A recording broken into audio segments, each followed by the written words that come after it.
Aupa kaixo, bideo honetan jarraituko dugu zuzenen ekuazioekin, gogoratu zuzen bat adierazteko alde batetik behar dugula puntu bat, bere bi osagaiekin, eta bestetik zuzen horrekiko paralelo izango den norabide vektorea bere bi osagaiekin. Oraingoan ikusiko dugu zela adierazten diren zuzenak bere ekuazio implizituarekin. Ekuazio implizitua horrelako itxura dauka.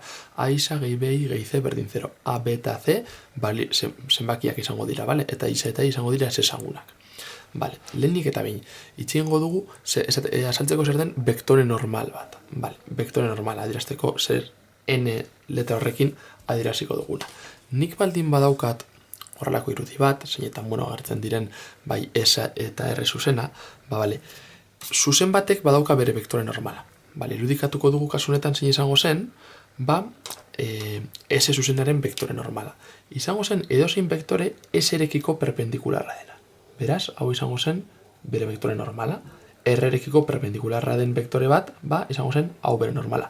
Baina bukera, hau baita ere vektore normala, hau da bere vektore normala, hau da bere vektore normala. Ikusten zunez, vektore normala asko ditugu.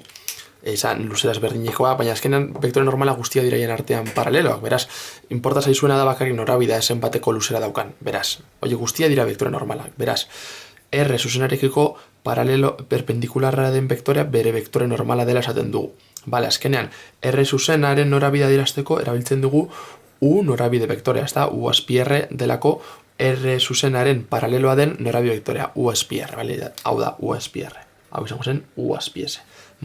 Orduan, U azpi R honek adierazten du R norabidea. Beraz, esaten baldin badugu daukagula vektore bat dela R-erekiko perpendikularra, ari garen esaten dela daukagula N vektore bat dela UR-erekiko perpendikularra. Eta gogoratu norabide, vektore baten perpendikularra ateratzeko azkenan egin bar duguna da trukatu bere bi osagaiak eta horietako bati negatiboa jartzea.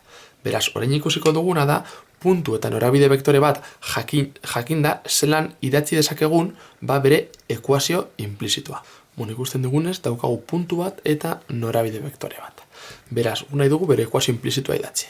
Dakiguna da, esan duguna vektore normala izango da urekiko perpendikularra, ezta? Esan dugulako, honekin laurtu nahi dugu R vektorea, R zuzena, eta R zuzenareko perpendikularra den N vektore normala izango da baitare zuzen horrekiko paraleloa, hau da, norabide vektorea, honekiko perpendikularra izango da N vektorea. Baina zergaiti nahi dugu vektore normala hau lortu? Zeren eta gu nahi dugu horrelako adierazpen bat lortzea, da, A isa gehi B gehi C.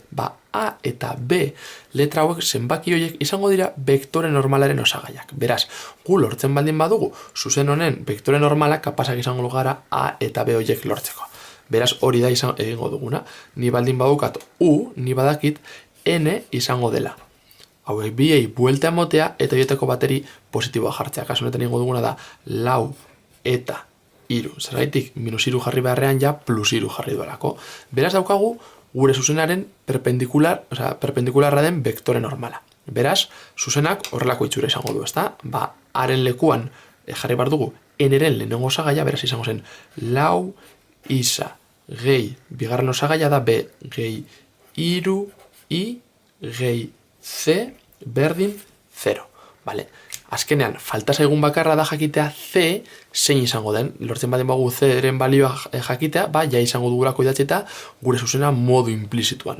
Horretarako, orain arte erabili dugun bakarra izan da U norabide vektorea, ezta? Lortzeko normala eta normalarekin lehenengo bi koefiziente horiek lortzeko. Azkenean C lortzeko, dakizunez zuzen bat karakterizatzen du bai bere norabide vektorea eta baita bere barnean dagoen puntu bat, eta puntu hori nolabait erabili barko dugu, bestela ez gara arituko justo zuzen honetaz. Beraz, puntu erabiltzeko horatu bar duzue, zuzen baten ekuazioa da, zuzen horretan dauden puntu guztiek betetzen duten ekuazioa. Hori da bere definizioa. Beraz, bere barruan dagoen puntu batek bete beharko du ekuazioa.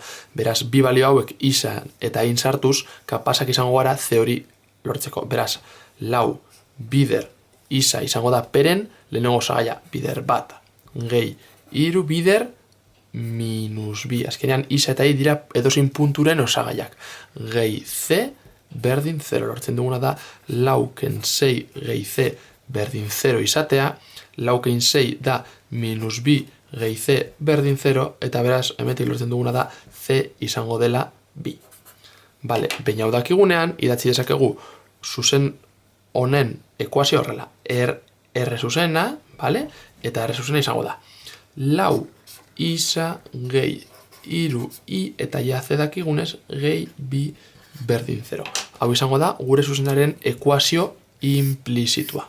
Bale.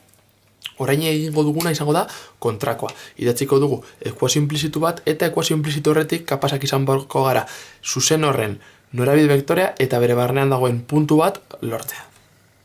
Bueno, horrelakoa da gure zuzenaren ekuazio implizitua, bale? Hau izango da, deituko diogu S zuzena, bale? S, goratu jartzen da S, bi puntu eta gero ekuazioa, bale? Beraz, lehenik eta behin lortu nahi dugu bere norabide vektorea, eta nola lortuko dugu? Jakinda, A eta B koefizientak, hau da, -1 eta 2 izango dela vektore normala, bale? Idatziko dugu. Vektore normala beraz, N-ren, jarriko dugu azpiese jakiteko ez liatzeko behazterekin. N azpiese da, S zuzenaren vektore normala izango dela. Hemen dagoena, -1 eta 2 direlako gure ekuazioaren koefizienteak. Izan daiteke nahastatuta egotea eta isaz izatea lehenengoa, bueno, dena den, jakin barzuna da A dela isarekin itxatzita dagoena eta B irekin itxatzita dagoena. Bale, daukagu beraz, S-ren vektore normala. Gu, benetan interesatzen zaiguna da ez perpendikularra baizik eta paraleloa dena. Beraz, hori lortzeko, gogoratu,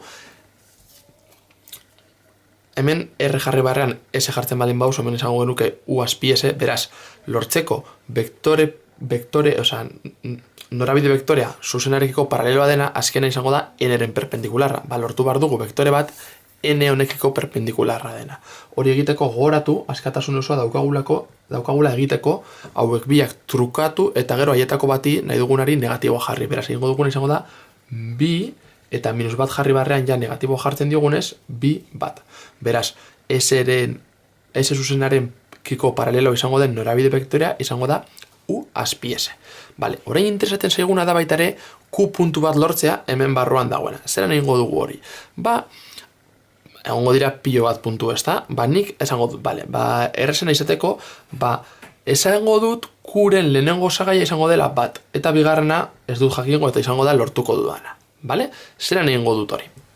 Edozein zenbaki balio du, bat, bi, nahi duzuena jarrita, prozedura berdina. Zergatik, azkenean gogoratu, isa eta I izango dela S-ren barnean doden edozein puntuk bete behar duen ekuazioa. Beraz, Q puntua nahi baldin badugu S barruan egon, ekuazioa beteko du. Beraz, -S, -X. X da gure puntuaren lehenengo osagaia, kasunetan, -1. Gehi, bi, I. I da azkenean lortu nahi duguna ja guztiz izateko gure puntua.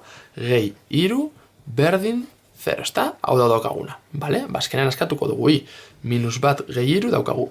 Bi, I gehi bi, berdin 0. Hementik atratzen dugu, bi bestaldera pasatu, I berdin -2 eta bi hau zatitzen, zati bi beraz, I berdin -1. Lortu dugu gure puntua Q izatea bat, -1. Beraz, S zuzen honetatik lortu dugu alde batetik bere norabide vektorea atera dugu normalaren perpendikularra eginez, izango dena bi bat, eta bestetik baitari lortu dugu, ordezkatzen, esan dugu bat izango dela, jarri ezakegu bat dela I eta isa lortu, edo zenbakirekin balio du. Eta hemen, beraz, Q izango zen bat eta -1.